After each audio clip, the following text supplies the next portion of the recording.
Okay, so here we are in the bee yard. It's the middle of May and we're supering our colonies. Bees came through pretty well this year, but this is kind of a slow spring, so sometimes we're supering as early as the beginning of May, but this year now is the appropriate time. So we'll just have a look to see which hives need supers and how many. So we take the lid off, lean it against the back of the hive, take the inner cover off, lean it against, or set it on the ground. Okay, I can see this one's got bees right on the outside frames all the way over to the outside frame here. It's not super populous, but it's ready for one super, so that'll be fine. We'll add a super there. We've got bees pretty well one side of the box to the other. So the first thing we'll do before putting a super on is put an excluder in place. If there's any bends at all to the excluder, we would put it with the bent side down. Sometimes they get bent a little bit from prying them off, but we want them in this orientation. If they're the other way around, they'll push the frames up in the honey supers, and so we want that in the orientation where the bend is down. We get it on nice and square, and then we add a honey super on top of that.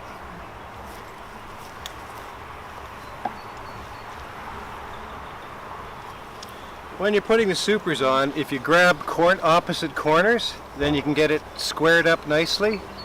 But we can see the frames are not lined up properly, so we need to space them manually. Some of our supers have self-spacing frame rests in them. This particular one doesn't, but we want to get those nice and evenly spaced so the bees draw out the comb nice and evenly, and it's easy to uncap and to harvest. So that one just gets one super. Wasn't excessively populated, so one will be enough. And we're going to come back and check on this in another week or two to see how well the bees are doing with that one super.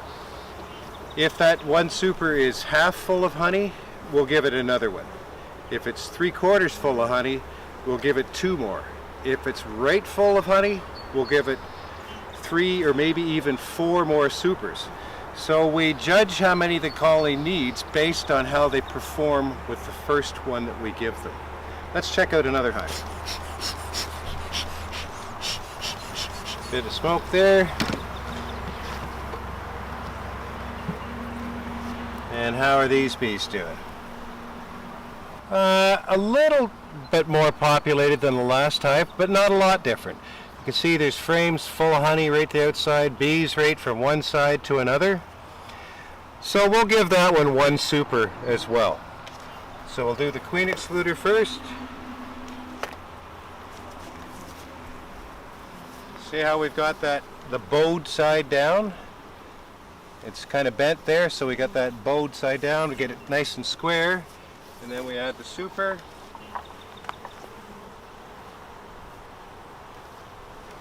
And we just feel from corner to corner to make sure it's nice and straight. Now this box has frame rests in here that are notched, so the frames are spaced automatically, but we still have to check to make sure the frames are hanging plumb. They're hanging vertical. If they're hanging at different angles, we get extra comb built in the middle, which we don't want. So that's got that super on there. Before you put your inner cover back on, we don't want to crush those bees, so we'll just give that a little bit of shake on the ground. Set the inner cover back on, get it on nice and straight too. And there we go, that one's ready to go. And again, we'll come back and check in a couple weeks. Let's have a look at this hive.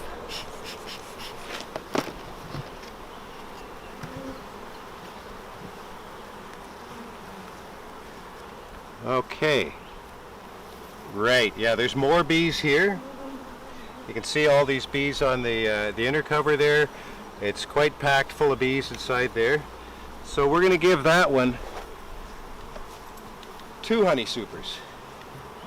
But we don't want to crush any bees here, so we're kind of wiggle that down into place. And we add these supers one at a time so that we can make sure they're spaced nicely.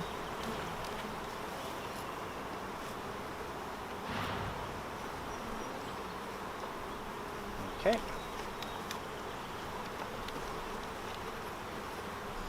And this one has the self spacers, so that looks good, and they're all hanging nice and plumb.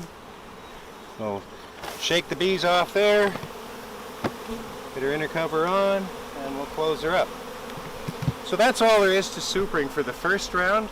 With the second round of supering, again, we judge how much more space they need by how well they've done with supers that we've given them. Bit of an art. You have to be watching what's happening with the nectar flow, and also be considering when you're going to be harvesting your honey. You don't want to be adding a lot of boxes on just prior to harvesting, or the bees won't get the honey ripened well. So once we get close to the date we're planning to harvest our honey, we ease up a little bit on adding supers. But in a good year, the hive will end up being this high by mid-July, and hopefully all full of honey by the end of July. So that's supering, and we'll be coming back a little later to talk about harvesting that honey. See you next time.